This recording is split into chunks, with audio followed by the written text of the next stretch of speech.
यह सुन के सिया रूबी से कहता है कि क्या तुम सच में स्वॉर्ड फाइट करना चाहती हो। इस पे रूबी रोते हुए सिया से कहती है कि मैं तुमसे आखिरी बार कह रही हूँ कि यहाँ से चले जाओ, लेकिन सिया वहाँ से नहीं हिलता। तो रूबी सिया की तरफ अपनी तलवार बढ़ाने लगती है, लेकिन उसके हाथ कांप रहे थे। तभी सिया तलवार को नीचे फेंक देता है और रूबी से कहता है कि तुम मुझे चोट नहीं पहुँचा सकती, इसलिए यह सब बंद करो। ऊपर से इस लड़ाई में तुम्हारा कोई रोल नहीं है, इसलिए तुम इससे दूर रहो। अब सिया अपनी स्किल का इस्तेमाल करके रूबी को बेहोश कर देता है, जिस कारण वो बैरियर भी टूट जाता है। इसके बाद सिया अपने गोल्डन फर्नेस में रूबी को रख लेता है और यू से कहता है कि रूबी तो हार गई, अब तुम्हारी बारी। अब ये बोल के यू की तरफ बढ़ते हुए उसके अंदर से हेवनली फर्स्ट स्टोन निकाल लेता है। इधर वो ट्रू गॉड लीडर बोलता है कि रूबी और यू तो इसे नहीं रोक पाए, लगता है मुझे इसे रोकना होगा क्योंकि हेवनली डेटी को यहाँ आने में काफी समय लगेगा। उसी वक्त सिया अपनी पावर से एक बहुत बड़ा सिंहासन बनाता है और उस पर बैठते हुए वहाँ खड़े हुए सभी सेलेस्टियल क्लैन के लोगों को घुटनों पर लाकर उनसे बोलता है कि मैं सुप्रीम दोजो का वंशज हूँ और मेरे पास हेवनली फेट स्टोन है, इसलिए अगर तुम्हें वो चाहिए तो मुझसे लड़ने के लिए आ जाओ। तभी उस जगह पर सेलेस्टियल क्लैन के दूसरी हेवनली डेटी की आवाज आती है, जो सिया पर अपनी स्पिरिचुअल स्वाद से अटैक करते हुए उससे कहती है कि रूबी को छोड़ दो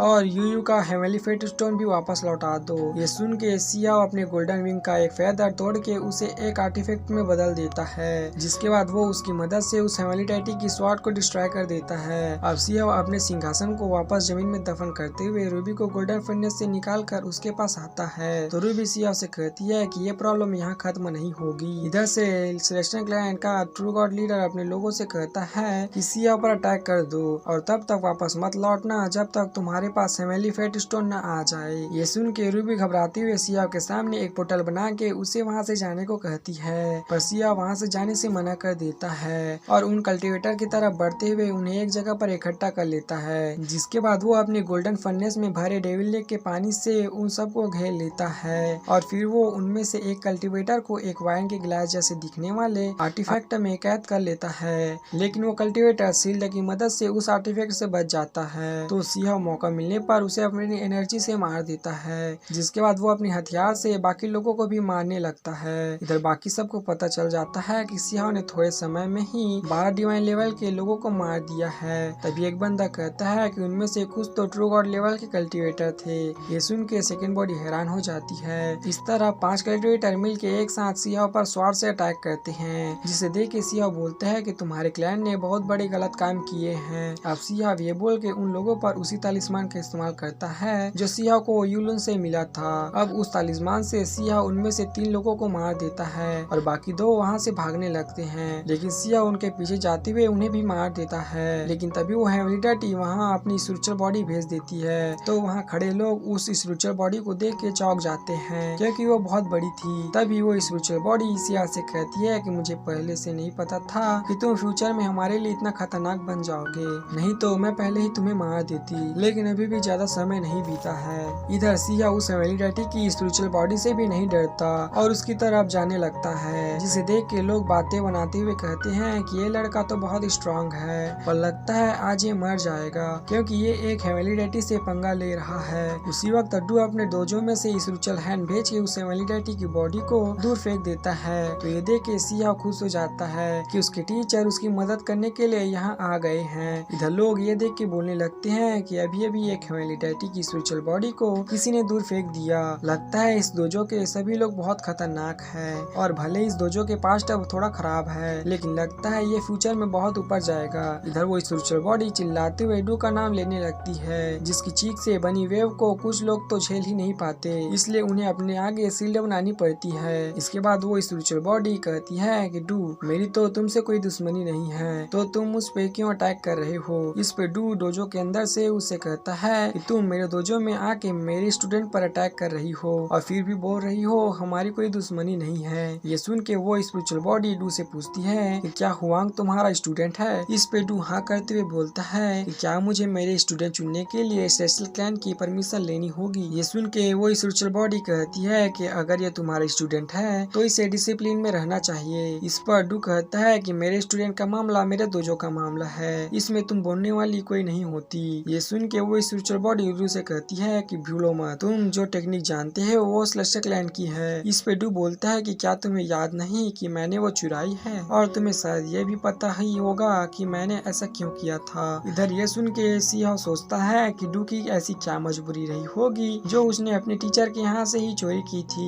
इधर सेकंड बॉडी को फेंगजी बताती है कि मैंने अपने एल्डर से सुना था कि जब सुप्रीम दोजो पर अटैक हुआ था तो डू त्यांजिन एकेडमी और स्लेशर क्लैन से मदद मांगने गया था, लेकिन किसी ने भी उसकी मदद नहीं की थी। बल्कि स्लेशर क्लैन ने तो एक क्लोज फ्रेंड होने के बावजूद भी डू को पैलेस के अंदर तक नहीं घुसने दिया था। तभी डू ने भी कसम खा ली थी कि जब भी ये सभी क्लैन मुसीबत में होंगे तो वो भी उनकी मदद नहीं करेगा। अब ये जान के सियाओ कहता है कि इससे चोरी नहीं बल्कि बदला कहते हैं जो डू ने स्लेशर क्लैन से लिया था। साथ ही सियाओ को यकीन आ रहा था कि डू ने खुद झुक कर सब क्लैन से मदद मांगी थी, इसलिए वो अपने मन में बोलता है कि अगर डू की जगह मैं होता तो मैं इन सबको एक एक करके खत्म कर देता। अब इस तरफ डू उस स्पिरिचुअल बॉडी को फिर से दूर फेंक देता है और उसी वक्त वहाँ स्लेशर क्लैन के प्रोटेक्टर आ जाता है, जिसे देख के सियाओ कहता है कि ये बुढ़ा यहाँ आ गया है और इसके हॉर्न भी फिर से उग गए हैं। वो प्रोटेक्टर डू से कहता है कि क्या तुम स्लेशर क्लैन के साथ एक वार स्टार्ट करना चाहते हो, लेकिन तुम मेरे पावर के सामने टिक नहीं पाओगे, तुम तो बस दो ही हो। इस पे डू कहता है कि मैं तो तुमसे लड़ लूंगा, पर क्या तुम लड़ने का दम रखते हो। ये सुन के प्रोटेक्टर बोलता है कि तुम्हारा घमंड बढ़ते ही जा रहा है। इस पे डू कहता है कि हुआंग जूनियर है, इसलिए जूनियर की फाइट में ट्रू गॉड लेवल या हेवनली डेटी के लेवल के कल्टिवेटर का कोई मतलब नहीं था, इसलिए इन सभी की शुरुआत तुम लोगों ने ही की थी, लेकिन अब मैं तुमको अपनी मर्जी नहीं चलाने दूंगा। इसमें वो प्रोटेक्टर डू से बोलता है कि मैं बात नहीं करना चाहता, तुम बस इतना बताओ कि क्या तुम हुआंग को मेरे हवाले करोगे। इस पे डू मना कर देता है तो वो प्रोटेक्टर कहता है कि ठीक है, तुम अपने स्टूडेंट को खुद ही सुधार लेना, लेकिन कम से कम वो हेवनली फेट स्टोन वापस दे दो। इस पे डू कहता है कि मेरे स्टूडेंट ने बैटल जीती है और हेवनली फेट स्टोन उसका रिवॉर्ड है। ये सुन के वो प्रोटेक्टर बोलता है कि लगता है अब तो वार होके ही रहेगी। इस पे डू बोलता है कि मैं तो फाइट करने के लिए तैयार हूँ, पर आप बूढ़े हो गए हो, क्या आप लड़ पाओगे। इस पे वो प्रोटेक्टर अटर्नल होली लिक्विड बाहर निकालते हुए डू से कहता है कि तुम्हें मेरी चिंता करने की जरूरत नहीं है, मैं अपनी पूरी फोर्स से लड़ूंगा। इसके बाद वो प्रोटेक्टर इस लिक्विड को अपनी कॉन्सनेस में डाल लेता है, जिसकी वजह से उसकी ताकत बढ़ जाती है। इधर सिया डू से कहता है कि आप सावधान रहना। इस पे डू कहता है कि तुम चिंता मत करो। दूसरी तरफ वो हेवनली डेटी की स्पिरिचुअल बॉडी सिया के करीब एक डीमन सीड भेजती है, क्योंकि उसे लग रहा था कि अगर डू से प्रोटेक्टर हार गया तो ये डीमन सीड सिया की बॉडी में जाके उसे मार देगा, लेकिन डू सही समय पर सिया को बचा लेता है। जिसके बाद वो अपनी स्पिरिचुअल हैंड से उस बॉडी का गला पकड़ लेता है तो वो बॉडी प्रोटेक्टर से मदद मांगने लगती है, लेकिन डू उसे भी साइड कर देता है और स्पिरिचुअल बॉडी को खत्म कर देता है। तो ये देख के वो प्रोटेक्टर गुस्से में आ जाता है और बोलता है कि तुम अपनी लिमिट से बहुत ज्यादा आगे बढ़ गए हो। इसके बाद वो प्रोटेक्टर अपना ऑरा फैलाने लगता है, जिसे देख के डू बोलता है कि लगता है एटर्नल हुई लिक्विड बहुत पावरफुल है, तो चलो इसी बहाने मैं 89 स्किल की टेस्टिंग कर लूंगा।